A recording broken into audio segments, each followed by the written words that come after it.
Assalamualaikum warahmatullahi wabarakatuh. Salam rahayu, rahayu, rahayu.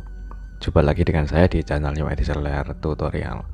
Di kesempatan kali ini kita akan unboxing kiriman dari salah satu sahabat subscriber. Beliau kalau tidak salah asal Kalimantan, teman-teman.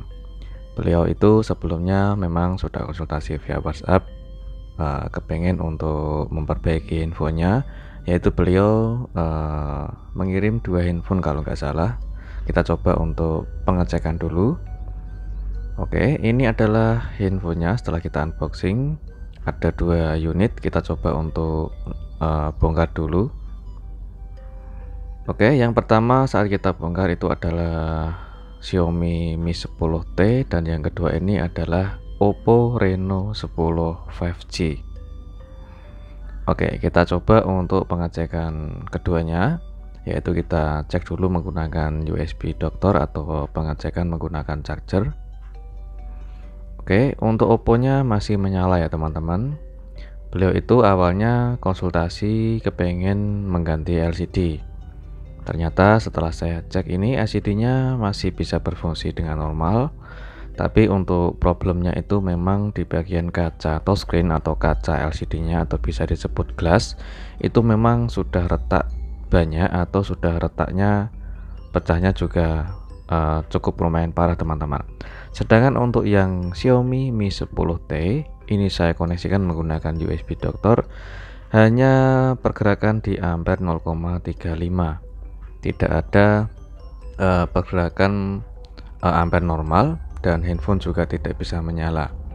Sedangkan untuk di kesempatan kali ini saya akan berbagi tutorial untuk mengerjakan, yaitu di handphone Oppo Reno 10 5G ini dulu teman-teman, yaitu proses repair glass atau proses penggantian kaca LCD. Karena retaknya cukup lumayan parah, saya coba untuk berusaha semaksimal mungkin agar tidak mengganti LCD teman-teman. Untuk proses ini, yaitu proses pengganti kaca touchscreen atau glass, itu memang diperlukan ketelitian yang terutama itu hati-hati dan tidak terburu-buru untuk proses pengerjaannya teman-teman, karena resikonya sangat tinggi. Apabila gagal nanti bisa terpaksa mengganti LCD teman-teman. Jadi memang kalau gagal ya memang harus mengganti LCD, tergantung nanti pelanggan itu pengen mengganti LCD yang kualitasnya apa, karena banyak variasi seperti LCD KW, LCD OLED maupun LCD yang original, tergantung budget masing-masing pelanggan ya teman-teman. Kalau selama masih bisa diperbaiki, kita berusaha untuk proses perbaikan dulu. Tidak ada salahnya untuk berusaha proses perbaikan dulu, seperti penggantian kaca LCD di kesempatan kali ini. Oke, perhatikan untuk di bagian kaca yang retaknya parah itu di bagian pojok samping tengah dan juga di bagian pojok samping kanan kiri teman-teman. Karena retaknya ini sangat parah, apalagi serpihan kecil-kecil itu di bagian paling samping atau lekukan pada lengkungan layar yang melengkung atau tipe seri Edge, itu sangat rentan resiko teman-teman. Kalau kita tidak hati-hati saat membelah menggunakan kawat, itu nanti bisa muncul garis tompel ataupun bahkan layar tidak bisa tampil, disebabkan oleh tertusuk dengan bagian serpihan kaca atau serpihan ujung kaca yang tajam, hingga menyebabkan lapisan LCD bisa rusak teman-teman.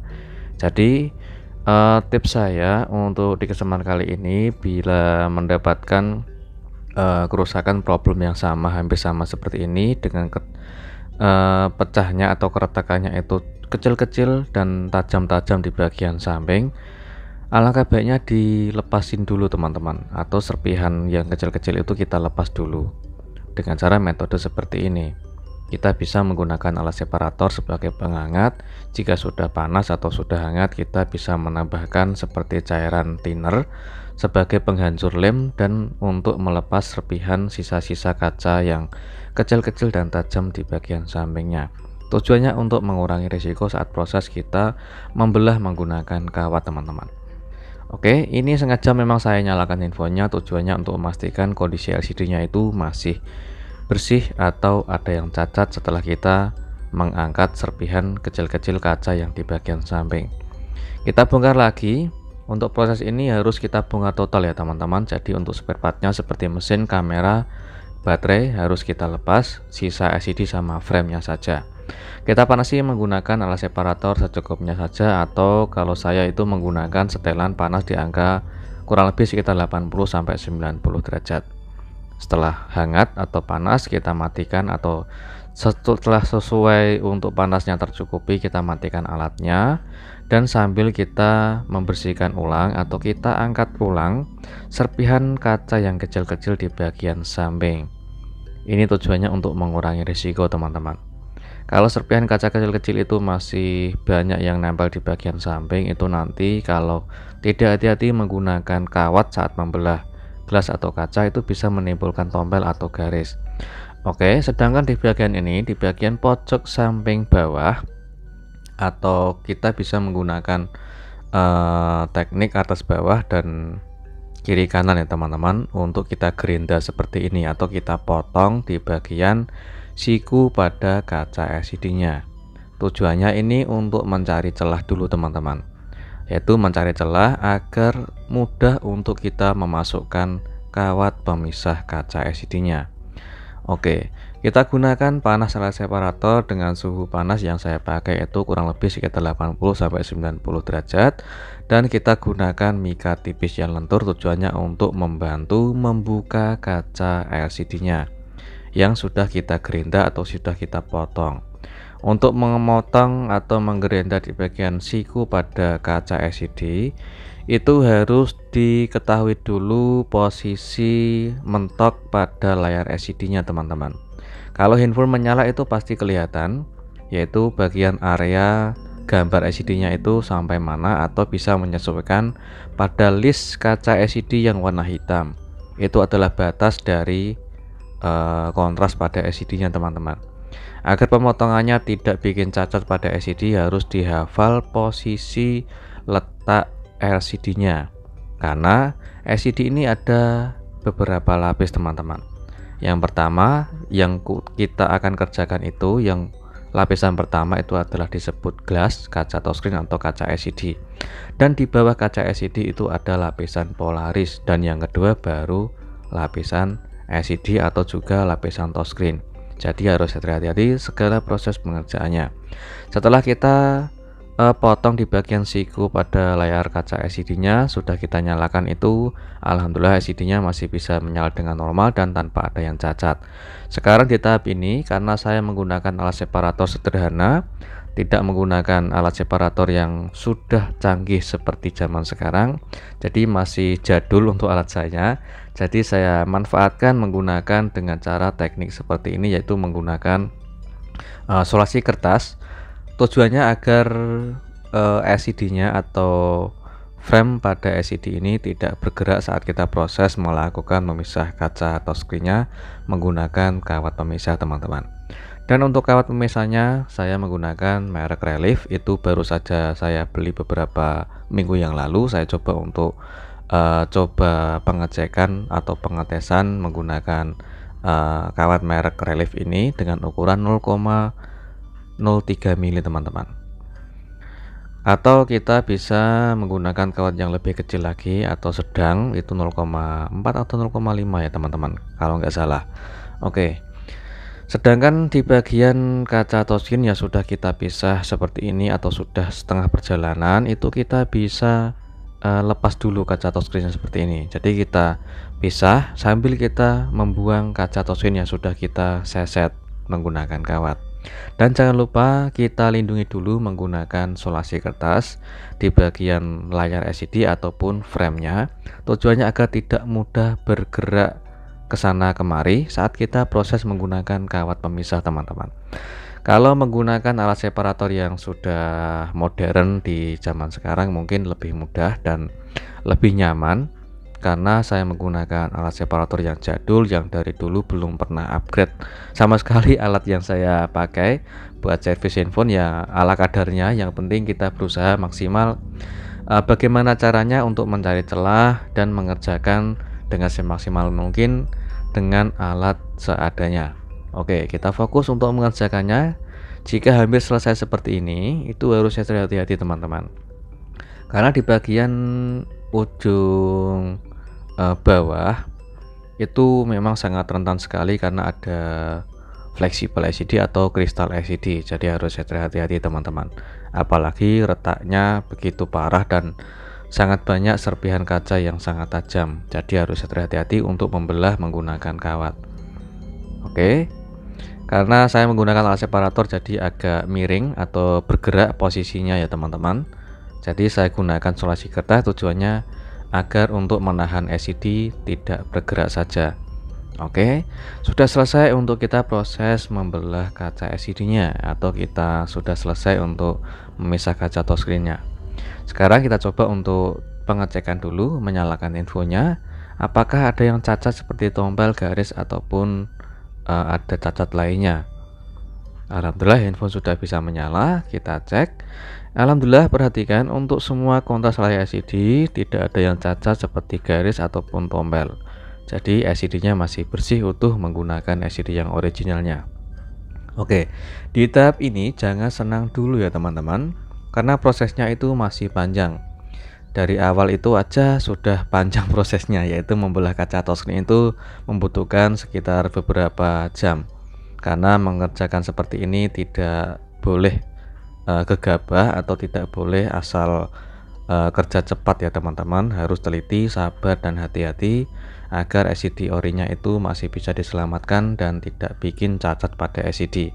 Resikonya sangat tinggi, jika gagal nanti bisa meskipun sudah konfirmasi sama pelanggan itu sangat resiko saat membelah kaca touchscreen seperti seri yang melengkung, apalagi LCD-nya itu yang harganya mahal, otomatis resikonya juga sangat mahal. Jadi kita konfirmasi terlebih dahulu, kalau resikonya ada gagal itu ya terpaksa harus mengganti LCD. Kalau masalah harga itu tergantung kualitas LCD yang dipakai teman-teman. Kalau menggunakan LCD yang KW otomatis budgetnya cukup lumayan murah. Kalau kepengen yang bagus ya pakai yang OLED minimal ataupun maksimal yang hasilnya bagus itu adalah yang original, tapi harganya cukup lumayan mahal. Kita bersihkan dulu menggunakan Pertamax atau SPBU. Itu bisa menggunakan Pertalite ataupun bensin teman-teman, dan juga menggunakan tisu. Perhatikan di bagian kamera depan itu kameranya sudah saya lindungi menggunakan solasi, jadi tidak berpengaruh saat kita membersihkan menggunakan thinner teman-teman. Oke, setelah kita membersihkan sisa lem menggunakan cairan thinner ataupun SPBU Pertamax atau Pertalite, sudah kita bersihkan dan tinggal kita siapkan untuk kaca touchscreen-nya. Ini adalah kaca touchscreen yang termasuk lem OK kering, cuma lem OK-nya itu saya lepas. Jadi saya belinya itu sudah termasuk lem OK kering. Jadi untuk menggunakan lem OK kering saya tidak memakai alat paper remover, jadi saya menggunakan lem OK cair. Ini adalah lem OK cair merek mekanik.